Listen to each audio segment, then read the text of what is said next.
আজকের উপস্থাপনা আরজিকর হসপিটালে অভয়ার হত্যাকাণ্ডকে অবলম্বন করে অভয়া ও তার মায়ের কাল্পনিক কথোপকথন। অভয়ার চরিত্রে আমি পায়েল রায় এবং অভয়ার মায়ের চরিত্রে আমি বিউটি চক্রবর্তী। এই কাল্পনিক কথোপকথন রচনা করেছেন লেখক কল্লোল চক্রবর্তী। মা গো মা, তোমরা আর কতদিন আমার জন্য চোখের জল ফেলবে? আর কত রাত জেগে কাটাবে? আর কতদিন একবেলা খেয়ে একবেলা না খেয়ে কাটাবে? তোমাদের অবস্থা দেখে আমিও যে ভীষণ কষ্ট পাচ্ছি। অনেক দিন তো হলো, এবার তোমরা একটু শরীরের দিকে লক্ষ্য দাও, যত্ন নাও। কি আর করবে বলো? ভাগ্যের লিখন না যায় খণ্ডন।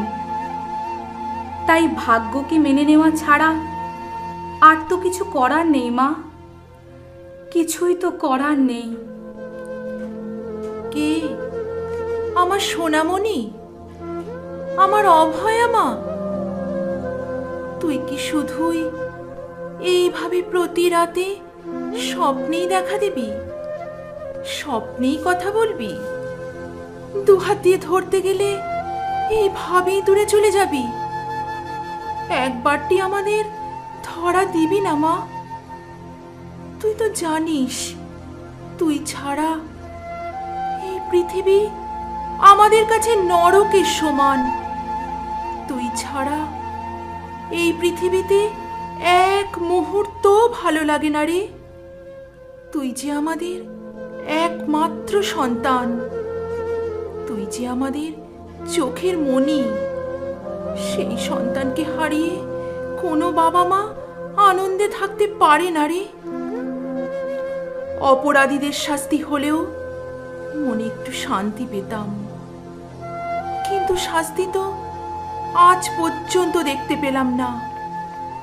দুঃখ, যন্ত্রণা, হতাশা আর যে সহ্য করতে পারছি না রে মা, আমরা আর যে সহ্য করতে পারছি না। মা গো, তোমরা মন খারাপ করো না আর। তোমরা তো ঈশ্বরকে বিশ্বাস করো, সেই ঈশ্বরের ওপরেই ভরসা রাখো।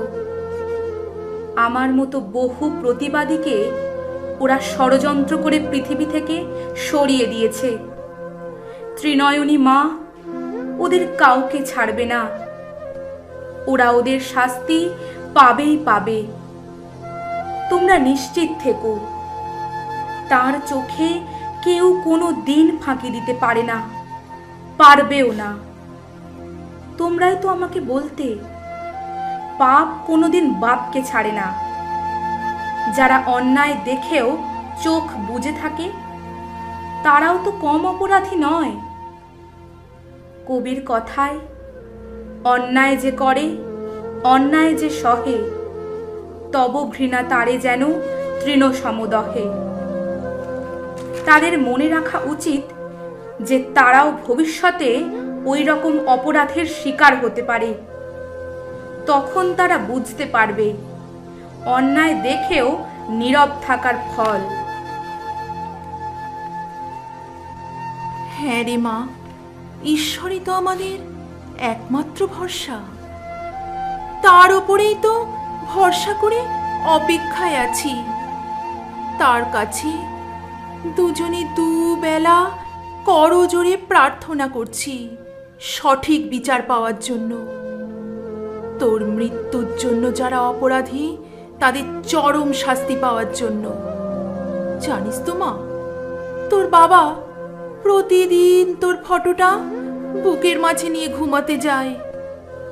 কিছুক্ষণ পরে ঘুম থেকে উঠে তোর নাম ধরে ডাকতে থাকে, অভয়া, অভয়া, অভয়া রে, অভয়া। তোকে দেখতে না পেয়ে পাগলের মতো বিড়বিড় করে কি যেন বলতে থাকে। সারা রাত ওইভাবেই কাটিয়ে দেয়। আমিও তোর বাবার সাথে রাতটা জেগেই কাটিয়ে দিই। ভয় লাগে কখন যে কি আবার অঘটন ঘটে। জানিস তো মা, তোর ফোন পাওয়ার জন্য আজও আমরা অপেক্ষায় থাকি। তুই প্রতিদিন ফোন করে জিজ্ঞাসা করতিস, মা তুমি কেমন আছো, বাবা কেমন আছে, তুমি এখন কি করছো মা, আজকে কি রান্না করেছো তুমি, বাবাকে একবার ফোনটা দাও না মা, একটু কথা বলি। এখন তো সেই কথাগুলো বারবার মনে জাগে রে মা, আর দু চোখ দিয়ে অশ্রু বয়ে যায়।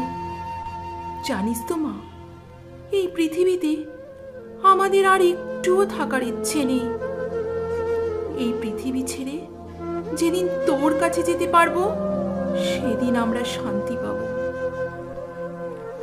জানো তো মা, তোমরা আমার অশরীরী আত্মাকে দেখতে পাচ্ছ না, আমি কিন্তু তোমাদের ওপর সব সময় লক্ষ্য রাখি।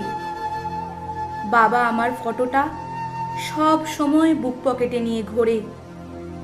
তোমাকেও তো দেখি, তুমি আমার ছোটবেলার সব থেকে পছন্দের পুতুলটা কখনোই কোলছাড়া করনি। পুতুলটার মধ্যে তুমি আমাকে খুঁজে পাও, আর বারবার উঠতে বসতে চুম্বন করো। জানো তো মা, ওরা আমাকে পৃথিবী থেকে চিরতরে সরিয়ে দেওয়ার পরিকল্পনাটা অনেক আগে থেকেই করেছিল। আমি কল্পনাও করতে পারিনি যে আমার কয়েকজন বন্ধু বান্ধবীও ওই ষড়যন্ত্রের সাথে যুক্ত থাকবে। ওরা নানা রকম দুর্নীতি, অসামাজিক কাজের সাথে যুক্ত। আমি ওদের ওইসব কাজের সাথে হাত না মিলিয়ে প্রতিবাদ করায় আমি ওদের অপকর্মের পথে কাঁটা হয়ে গিয়েছিলাম। তাই তো ওরা আমাকে ষড়যন্ত্র করে পৃথিবী থেকে চিরতরে সরিয়ে দিয়ে পথের কাঁটা মুক্ত করল।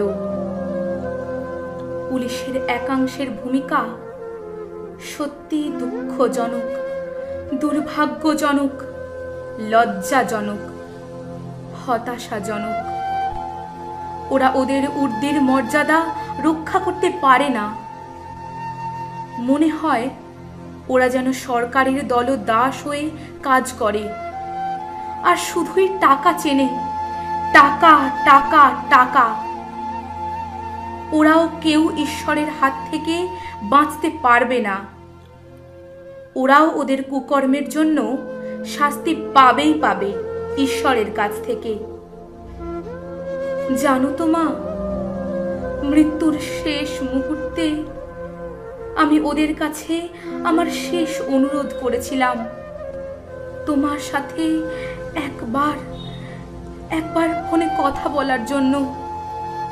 ওরা এতই নিষ্ঠুর, এতই অমানবিক যে আমার শেষ আশাটাও পূরণ করলো না।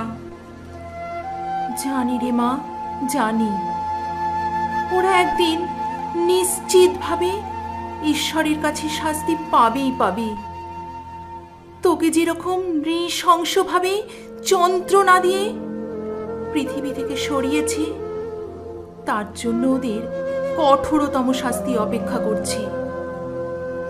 ওদের বিবেক নেই, ওদের হৃদয় নেই, ওরা মনুষ্যত্বহীন, ওরা মানবিকতাহীন, ওরা দানব, পিশাচ। তোর নিথর রক্তমাখা নগ্ন দেহ, তোর দু চোখে জমাটবদ্ধ রক্ত আজও আমাদের দু চোখে ভাসছে। তুই তো জানিস মা, আমাদের হাজার আপত্তি সত্ত্বেও পুলিশ প্রশাসনের সহযোগিতায় ওরা জোর করে তোর মৃতদেহকে শ্মশানে নিয়ে যায়, দ্রুত তোর শেষকৃত্য সম্পন্ন করে তোর মৃত্যু রহস্যকে চাপা দেওয়ার জন্য। ওরা মনে হয় জানে না ধর্মের কল বাতাসে নড়ে। তুই তো দেখেছিস মা, লক্ষ লক্ষ মানুষ তোর মৃত্যুর প্রতিবাদে মোমবাতি হাতে নিয়ে রাস্তায় রাস্তায় মিছিল করেছিল, আর স্লোগান তুলেছিল, we want justice, we want justice, we want justice, justice for RG Kar, justice for RG Kar, justice for RG কর।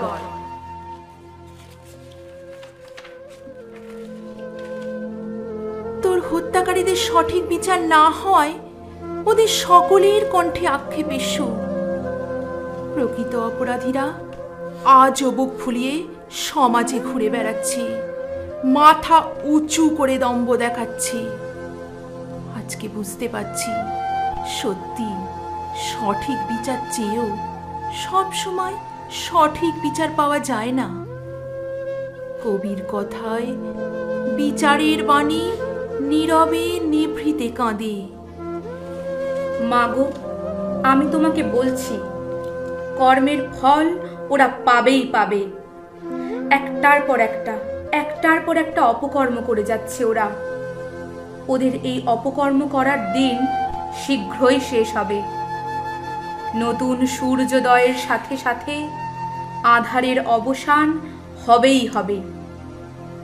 দিকে দিকে মানুষের মনে ক্ষোভের সঞ্চার হচ্ছে। তাদের মনে ক্ষোভের আগুন আজ ধিক ধিক করে জ্বলছে। একদিন ওই আগুন দাউ দাউ করে জ্বলে উঠে ওদের ভস্মে পরিণত করবে। আবার বলি, মা, তুমি মনকে শক্ত করো। বাবাকেও বলো মনকে শক্ত করতে। তোমরা নিজেদের শরীরের দিকে লক্ষ্য দাও, যত্ন নাও। আমার হত্যাকারীদের শাস্তির জন্য তোমরা যেমন লড়াই চালিয়ে যাচ্ছ, চালিয়ে যাও। একদিন নিশ্চিতভাবে তোমাদের এই লড়াইয়ে জয় আসবেই আসবে। তোমাদের সঙ্গে আছে সমাজের অসংখ্য সৎ মানুষের সহযোগিতা। সত্যের জয় একদিন হবেই হবে, জেনে রেখো। ঠিক বলেছিস মা, তুই ঠিক বলেছিস। দিন এগিয়ে আসছে। তুই ঘুমন্ত সমাজকে জাগিয়ে তুলে প্রতিবাদের পথ দেখিয়েছিস। তুই সমাজের অন্যায় দুর্নীতির বিরুদ্ধে প্রতিবাদের মুখ।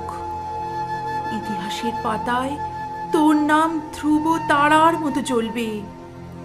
একজন সৎ, আদর্শবান, জনদরদী ডাক্তার হিসাবে তুই জনগণের স্মৃতিতে যুগে যুগে উজ্জ্বল হয়ে কিরণ দিবি। সৎ, আদর্শবান রাজ্যবাসী, দেশবাসী, বিশ্ববাসী তোর জন্যে গর্ববোধ করে। আমরাও তোর মতো মেয়েকে পেয়ে গর্বিত। সব সময় ঈশ্বরের কাছে প্রার্থনা করি, পরজন্মে তোকেই যেন গর্ভে ধারণ করি। হ্যাঁ মা, আমিও তোমাদের মতো বাবা মাকে পেয়ে ধন্য হয়েছিলাম। আমিও চাই পরজন্মে তোমাদেরকেই বাবা মা হিসাবে পেতে, তোমার গর্ভেই জন্ম নিতে। পরজন্মে তুই আমার গর্ভে বিঘ্ন বিনাশিনী দশভুজা মা দুর্গা রূপে জন্ম নিস মা। তুই নিজের হাতেই বধ করিস ওই অসুরদের। হ্যাঁ মা, আমি দশভুজের দশাস্ত্র নিয়ে একে একে অসুর নিধন করে সমাজ থেকে অসুর রাজ শেষ করব। সমাজের এই নৈরাজ্য, অরাজকতা দূর করে আমি শান্তি ফিরিয়ে আনবই আনব। এটা আমার অঙ্গীকার রইল মা তোমার কাছে। এবার আমি আসছি মা, আসছি, আসি, আসি মা, আসি। ঠিক আছে, ভালো থাকিস মা, ভালো থাকিস, ভালো থাকিস, ভালো থাকিস। তোমরাও ভালো থেকো মা, ভালো থেকো, ভালো ভালো থেকো মা। থাকিস।